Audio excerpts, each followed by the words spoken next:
so many cards, so much to learn.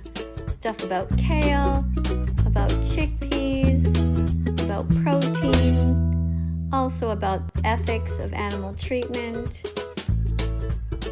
about why you shouldn't eat pigs, and a reminder about your vegan declaration day. Mine was June 27th, 2016.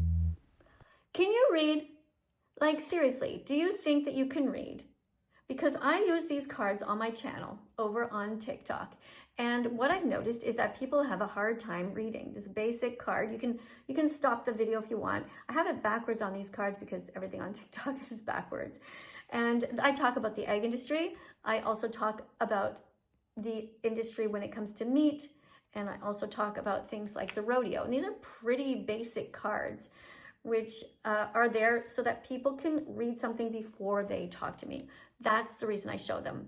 So before they come to me on my live stream and they are able to address me by either asking me a question or telling me something, they have to read first. And most people give it a shot, but I've noticed that a lot of people in the United States seem to have trouble. So that might be something that you might also have noticed if you're a teacher. If you're a student, let me know. If you're a student who is in the enriched classes, have you noticed that your peers are having trouble? Let me know. Anyway, let's go over to see Dr. Phil and we'll talk about it some more. For copyright reasons, I won't be able to show you too much of this, but I'll just give you a little taste. If you haven't heard, America's education system is in a state of crisis. We're talking about a country that's supposed to be a leader in innovation and progress. But when it comes to education, we are lagging way behind. So just to reiterate, when I do interview people on my channel from all around the world, I have people from Australia, from England, I have people from the United States and Canada on my channel during my live streams. I also have people who are English as a second language students or adults even from all of Europe. And the Europeans who are, let's say, from the Ukraine or from Romania or from Germany, these places, they seem to be able to read fairly well in English, surprisingly. So let's keep listening. Latest figures show that around 40% of our fourth graders can't read at a basic level, the highest percentage since 2002. That's right, just under half of our fourth graders aren't proficient in reading. So just think about that. Kids are starting to read in kindergarten. They're learning the alphabet. By grade 1, they're learning simple words. By grade 2, they should be able to read little sentences, and it just goes on like that. But definitely by grade 4, they should all be totally able to read entire books.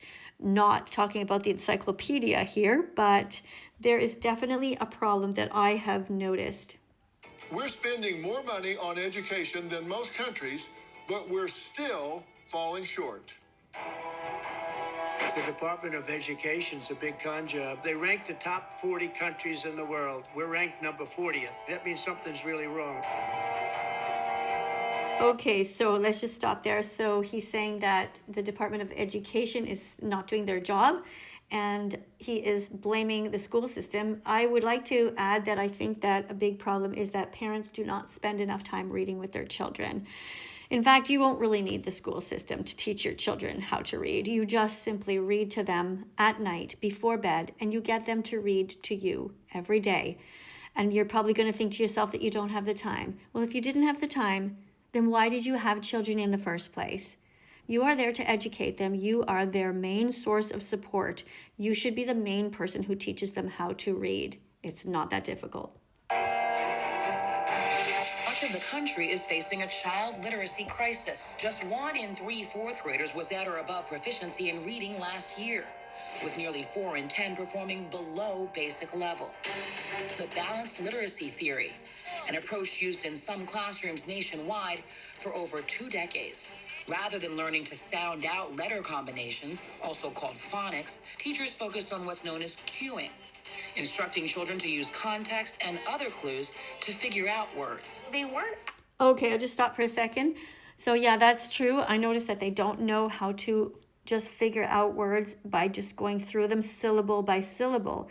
And even if when I point out to people on the internet, on my TikTok channel, if I say to them, like, just try to work through it, just look at each syllable. For example, the word carnism. It's not that difficult of a word. It literally has the word car at the beginning and then nism, but they have a very hard time just sounding it out.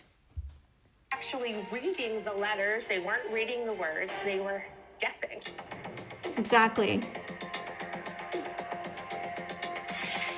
We realized very quickly that students weren't acquiring the skills to actually sound out words, to code words, spell words. They weren't actually learning to read. And let's not forget the impact of the pandemic. We shut down schools. Okay, exactly. During the pandemic, children should have still been reading every single day. That should have been a priority. Every parent should have put their children in a chair and said, here's a bunch of books. You're not getting out of the chair until you've read something and you can actually tell me what you learned from it.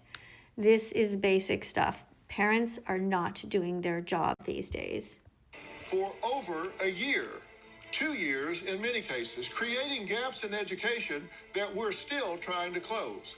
It's no wonder our children are demotivated and getting left behind. Look, you know I'm not one to sugarcoat things, so here's the raw truth. Our schools are like trying to fit every child into the same pair of shoes. One size does not fit all. We're teaching to the middle, leaving the gifted children bored out of their minds and the struggling ones just behind in the dust. What do you think about that? Do you agree with that? My own experience is that as an English teacher with a Bachelor of Education and a specialization in English as a second language, I used to teach grade 1 to grade 6, so the entire school. So I was the English teacher teaching all of the French kids. However, there were some students in that school who were actually English. And the reason they were English is because their parents thought it would be a good idea for them to really become bilingual, so they put them in a French school. But when it was time to learn English, it was very easy for them. Most of them already knew how to read, and they did get bored in class. I felt really bad for them because even if I gave them English books to read on the side, they often said it's too noisy because I had a very animated class. We did a lot of music and singing, and the children were learning that way.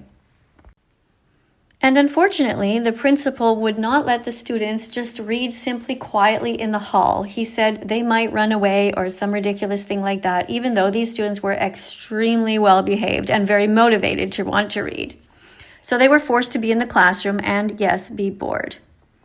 It was so clear, from my perspective as a teacher, which parents actually took the time to read to their children and to do the homework, and they were so much more advanced.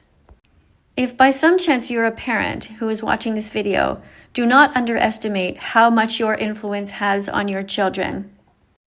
By the way, these are cute little books that I got for free from PETAKids.org. If you'd like me to read them in the future, let me know in the comments and we can read it together.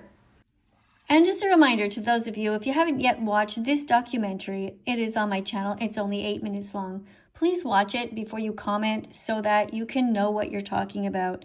It gives you the basics, and it's really important that you see a little bit about what goes on, because I can tell you and tell you and tell you, but until you see it with your own eyes, it's very hard for you to internalize how important it is to be vegan.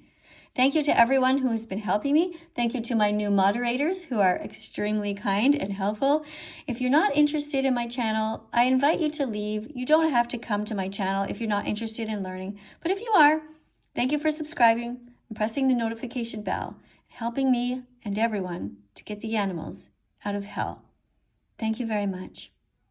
Let's follow that vegan teacher on YouTube right now. Let's help her save every chicken, pig, and cow. Let's follow that vegan teacher on YouTube right now. Let's put our empathy into action. Miss Katie will show us how.